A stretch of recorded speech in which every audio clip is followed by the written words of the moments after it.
Hello students, welcome to the next session. Now we are going to discuss about the overloading and the damages which can be caused due to overloading and how to prevent them. Along with that, we will also discuss about the electric shock. So when overload happens in general form, if we use more number of equipments simultaneously, then the requirement of current increases. If it goes beyond the handling capacity of the wires, then we get overloading. So let us discuss about it.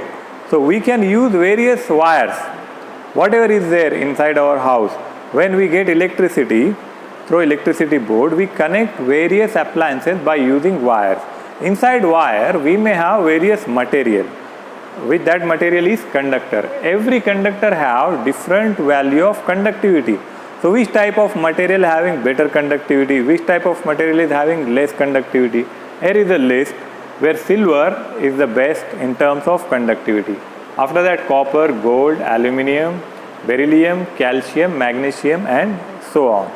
But we don't use silver wires at our home, because at the same time we should also consider the cost of the material. So whatever we use, either aluminium or copper, they have certain capacity of handling current. If we exceed the current beyond its capacity, it may get damaged. We know that we get some electricity from the transmission lines. These transmission lines are available from cities to cities. At some project, we get the electricity generation. Say at some water dam or due to some wind energy, we get electricity. Through those stations, we get the transfer of electricity to the cities. So there are two transmission lines which carry the main voltage. What is the value of that voltage? Say if we are getting 240 volts. So we get two wires. One is called as live wire, another one is called as neutral wire. It consists some 240 volt. That 240 volt comes across two lines, and everything what we use inside our house must be used across these two lines. So if we want to use fan, we have to connect across these two lines. If we are using bulb, we have to use across these two lines. If we have AC, we have to connect here. On the same line, we can connect all other appliances, all the voltages. It will be divided for various appliances. There will be one main fuse, its function we will discuss. We get electricity meter, there they calculate the consumption of power. When we have main switches, from there we connect to various appliances. Say we can connect AC. Now every appliance required a particular amount of current. Suppose AC, if it requires say some 12 amperes and my conductor is having the capacity of 20 amperes, handling 20 amperes of current. So what will happen? Out of that 20 ampere, say 12 ampere is consumed by the AC. Then if on second line, if I am using refrigerator, say refrigerator may be using another 6-7 ampere. Then I have television. Now if already I consumed say here 17 amperes. If my television require more than 3 amperes, so what will happen? The capacity of this conductor will not accept, it will not be able to handle the capacity of this current requirement. So what will happen? There it will be called as overload. So we will say that our system is overloaded. In that case, the devices may get damaged or the conductor may get damaged. How to prevent it? For that, we can use some kind of fuse. Say, what is function of fuse? Fuse may have various types. One simple fuse may have a thin wire which will have a less temperature handling capability. So what will happen when current exceeds beyond the capacity? If it is overloaded, the temperature, heat of that particular conductor will increase.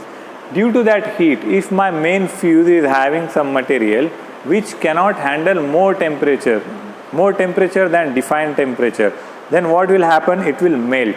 There will be a melting element. If temperature is exceeding beyond the capacity of device, it will melt and the connection will break there and there itself. It will not make fire or another damage to the remaining part of house. So by using fuses, we can prevent the overloading. Then next we will discuss about the shock and how various kind of shocks appear. So what is shock? As we discussed in one of the class, that human body can conduct the current. So we are conductor, we have resistance. So every body will have various resistance.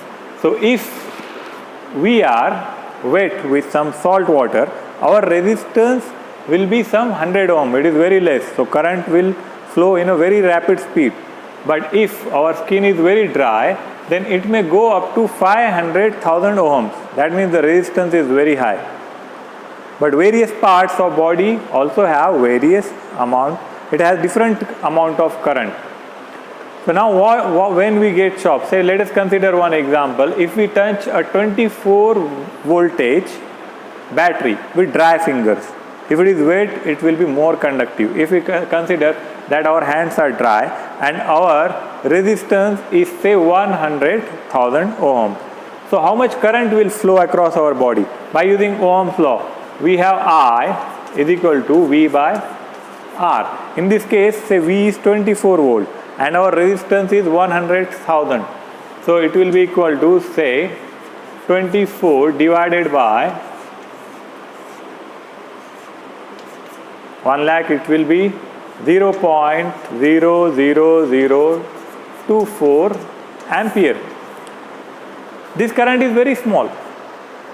It will not affect anything. Maybe we will get tingling or small sensation. That's it. But it will not affect. It will not have any major effect which can damage our body organ. When the damage may occur, when the current increases, how much voltage we get at house? It's very high voltage, 240 volt, and this voltage 240 volt, and the body resistance is same in this case also, then the current will be 0.0024 ampere. This amount is very high to cause damage.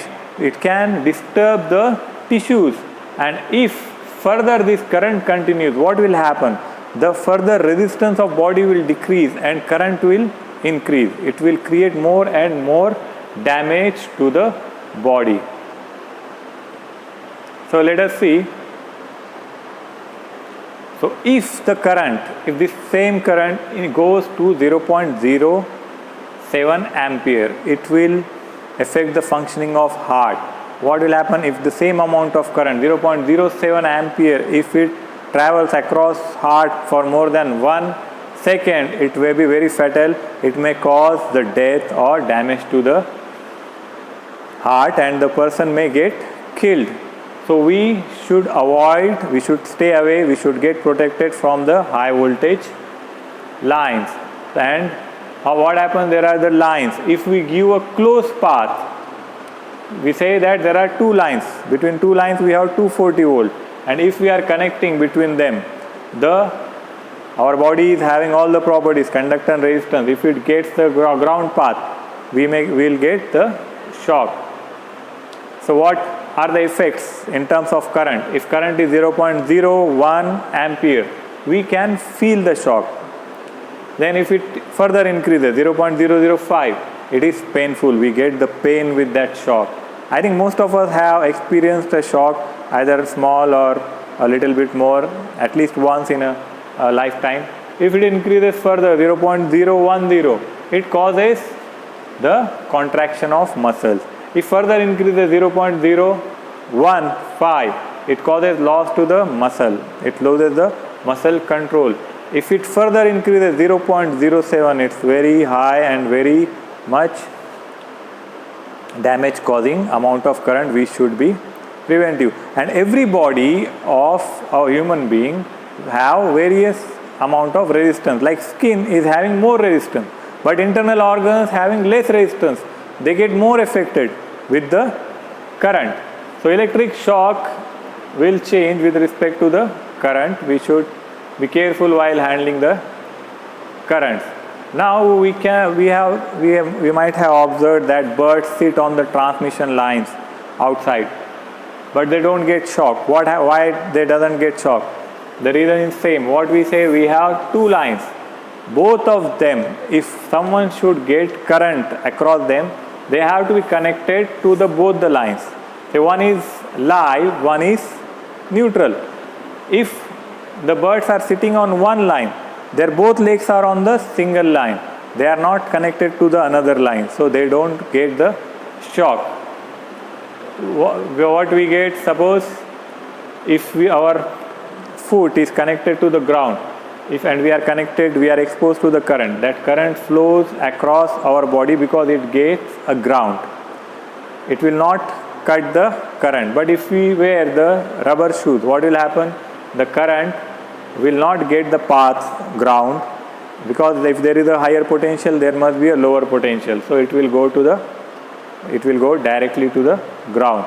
So by using some rubber sleepers or shoes, if you are operating at home in emergency to some current or wires, we have to wear the rubber chappals or sleepers.